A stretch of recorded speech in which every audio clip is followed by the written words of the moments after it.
Hello Mark, this is Nancy and my student number is SO3411012. I'm in junior class. Helen Fisher, The Brain in Love. I and my colleagues Aaron and Lucy Brown and others had put 37 people who are madly in love into a functional MRI brain scanner.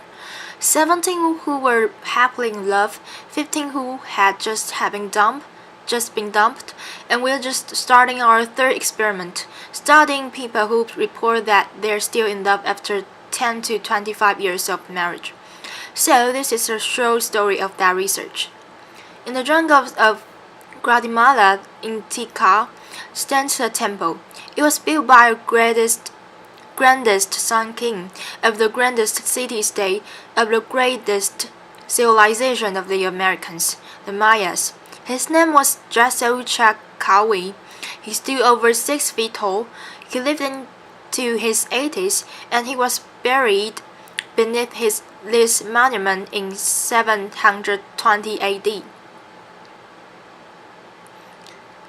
Mayan inscriptions proclaim that he was deeply in love with his wife, so he built a temple in her honor, facing his, and every spring and autumn, exactly at the equinox, the sun rises behind his temple and perfectly bathes her temple with his shadow. And as the sun sets behind her temple in the afternoon, it perfectly bathes his temple with her shadow. After 1,300 years, these two lovers still touch and kiss from their tomb. Around the world, people love. They sing for love, they dance for love, they compose poems and stories about love. They tell myths and legends about love. They pine for love, they live for love, they kill for love, and they die for love. As Walt Whitman once said, he said, "Oh, I would skate all for you." Anthropologists have found evidence of romantic love in 170 societies. They've never found a society that did not have it. But love isn't always a happy experience. In one study of college students, they asked a lot of questions about love. But the two that stood out to me the most were, have you ever been rejected by somebody who you really loved? And the second question was, have you ever dumped somebody who really loved you? And almost 95% of both men and women said yes to both. Almost nobody gets out of love alive. So, before I start telling you about the brain, I want to read for you what I think is the most powerful love poem on earth. There's other love poems that are, of course, just as good, but I don't think this one can be surpassed. It was told by an anonymous Krakudo Indian of southern Alaska to a missionary in 1896, and here it is. I've never had the opportunity to say it before. Fire runs through my body with the pain of loving you. Pain runs through my body with the fires of my love for you. Pain like a boil about to burst with my love for you. Consumed by fire with my love for you. I remember what you said to me. I am thinking of your love for me. I am torn by your love for me. Pain and more pain. Where are you going with my love? I am told you will go from here. I'm told you I will leave me here. I'm told you will leave me here. My body is numb with grief. Remember what I said, my love. Goodbye, my love. Goodbye.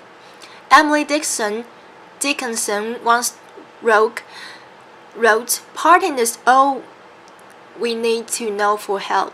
How many people have suffered in all the millions of years of human evolution?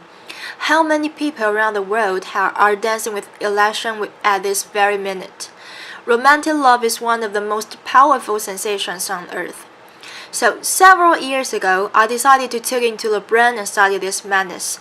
Our first study of people who were happily in love has been widely publicized. So I'm only going to say a very little about it.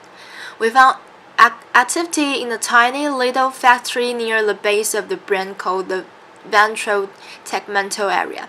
We found activity in some cells called the A10 cells that actually make dopamine, a natural stimulant, and spray it into many brain regions. Indeed, this part, the VTA, is part of the brain's reward system. It's way below your cognitive thinking process. It's below your emotions. It's part of what we call the reptilian core of the brain, associated with wanting, with motivation, with focus, and with craving. In fact, the same brain region where we found activity becomes active also when you feel the rush of cocaine. But romantic love is much more than the cocaine high. At least you come down from cocaine. Romantic love is an obsession. It possesses you. You lose your sense of self. You can't stop thinking about another human being. Somebody is camping in your head. As an 8th century Japanese poet said, "My loin had no time when it ceases." Wild is love, and the obsession can get worse when you've been rejected.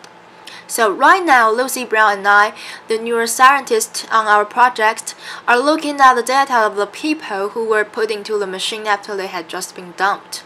It was very difficult actually, putting these people in the machine because they were in such bad shape. Laughter. So anyway, we found activity in 3 brain regions. We found activity in the brain region in exactly the same brain region associated with intense romantic love. What a bad deal! You know, when you have been dumped, the one thing you love to do is just forget about this human being, and then go on with your life. But no, you just love them harder. As a poet, Terence, the Roman poet, once said, he said, "The less my hope, the harder my love." And indeed, we now know why. 2,000 years later, we can explain this in the brain. That brain system, the reward system for wanting, for motivation, for craving, for focus, becomes more active when you can't get what you want. In this case, life's greatest prize, an appropriate mating partner. We found activity in other brain regions also, in the brain region associated with calculating gains and losses. You know, you are lying here, you are looking at the picture, and you are in this machine, and you are calculating. You know what went wrong. How you know what have I lost? As a matter of fact, Lucy and I have a little joke about this. It comes from the David Mamet play, and there's 2 con artists in the play, and the woman is conning the man, and the man looks at the woman and says, "Oh, you're a bad pony. I'm not going to bet on you." And indeed, it's this part of the brain, the core of the nucleus accumbens. Actually, this is becoming active as you are measuring your gains and losses. It's also the brain region that becomes active when you are willing to take enormous risks for high gains and huge losses. Last but not least, we found activity in the brain region associated with deep attachment to another individual. No wonder people suffer around the world, and we have so many crimes of passion. When you've been rejected in love, not only are you engulfed with feelings of romantic love, but you're feeling deep attachment to this individual. Moreover, this brain circuit for reward is working, and you are feeling intense energy, intense focus, intense motivation, and the willingness to risk it all to win life's greatest prize. So, what have I learned from this experiment that I would like to tell the world? For most, I have come to think that romantic love is a drive, a basic mating drive, not a sex drive. The sex drive gets you out there looking for the whole range of partners. Romantic love enables you to focus your mating energy on just one at a time. Conserve your mating energy and start the mating process with a single individual. I think of all the poetry that I have read about romantic love, what some say that best is something that is said by Plato. Over 2,000 years ago, he said, "The God of love lives in the state of need. It is a need. It is an urge. It is a homeostatic imbalance, like hunger and thirst. It's almost impossible to stamp out. I've also come to believe that romantic love is an addition, a perfectly wonderful addition when it's going well, and a perfectly horrible addition when it's going poorly. And indeed, it has all of the characteristics of addiction. You focus on the person, you obsessively think about them, you crave them, you distort reality, your willingness to take enormous risks to win this person. And it's got the three main characteristics of addiction. Tolerance, you need to see them more and more and more. Withdrawals, and last, relapse. I've got a girlfriend who's just getting over a terrible love affair. It's been about 8 months. She's beginning to feel better. As she was driving along in her car the other day, and suddenly she heard a song on the car radio that reminded her of this man. And she not only did the instant crabbing comeback, but she had to pull over from the side of the road and cry. So one thing I would like the medical community and the legal community and even the college community to see if they can understand that indeed romantic love is one of the most addictive substances on earth. I would also like to tell the world that animals love. There is not an animal on this planet that will copulate with anything that comes along. Too old, too young, too scruffy, too stupid, and they won't do it. Unless you're stuck in the laboratory cage, and if you spend your entire life in a little box, you're not going to be as picky about who you have sex with.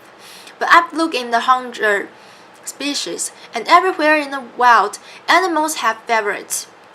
As a matter of fact, if biologists know this, there are over 8 words for what they call animal favoritism: selective perceptivity, mate choice, female choice, sexual choice. And indeed, there are now 3 academic articles in which they have looked at this attraction, which may only last for a second, but it's a definite attraction. And either this same brain region, this reward system, or the chemicals for that reward system are involved. In fact, I think animal attraction can be instant.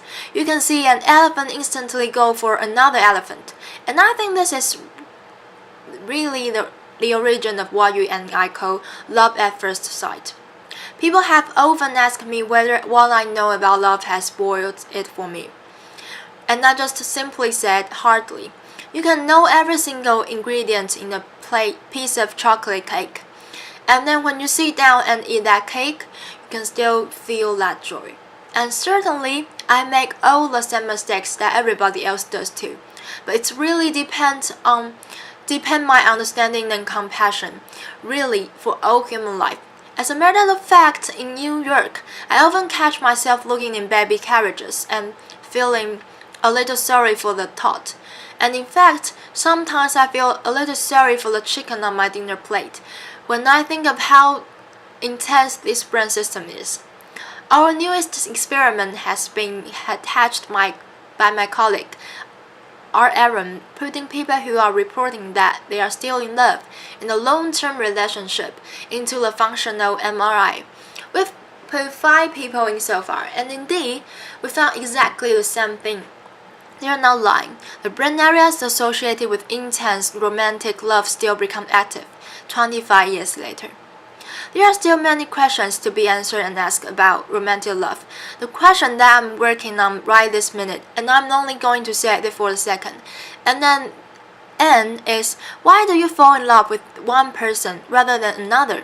I never would have even thought of thinking of this, but Match.com, the internet dating site, came to me 3 years ago and asked me that question. And I said, I don't know. I know what happens in the brain when you do become in love, but I don't know why you fall in love with one person rather than another. And so I've spent the last 3 years on this, and there are many reasons that you fall in love with one person rather than another that psychologists can tell you. And we tend to fall in love with somebody from the same socioeconomic background, the same general level of intelligence, the same general level of good looks, the same religious values. Your childhood certainly plays a role, but nobody knows how. And that's about it. That's all they know.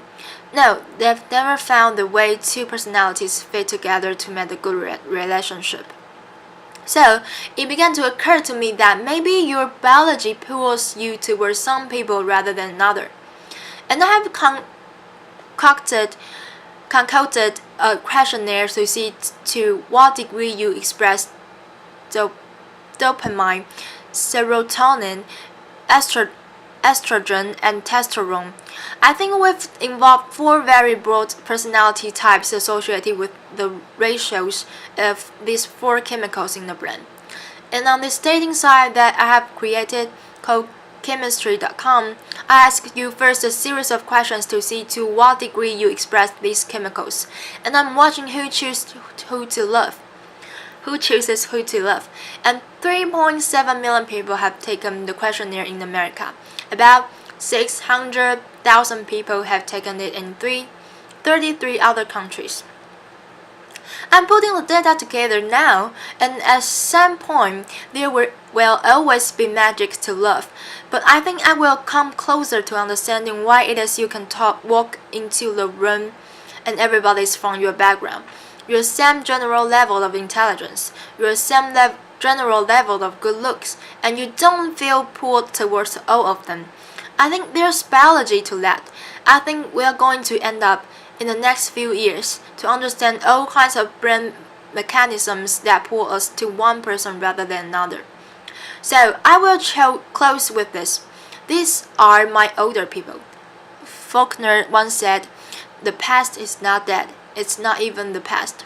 Indeed, we carry a lot of luggage from our yesteryear in the human brain. And so there's one thing that makes me pursue my understanding of human nature. And this reminds me of it. These are 2 women. Women tend to get intimacy differently than men do. Women get intimacy from face-to-face talking. We vote towards each other. We do what we call the ultra ring gazing, and we talk. This is intimacy to women. I think it comes from millions of years of holding that baby in front of your face, cajoling it, reprimanding it, educating it with words. Men tend to get intimacy from side-by-side doing laughter. As soon as one guy looks up, the other guy will look away, laughter. I think it comes from millions of years of standing behind that, sitting behind the bush, looking straight ahead, trying to hit that buffalo on the head with the rock, laughter. I think for millions of years, men faced their enemies. They sat side by side with friends. So my final statement is, love is in us. It's deeply embedded in the brain. Our challenge is to understand each other. Thank you. Applause.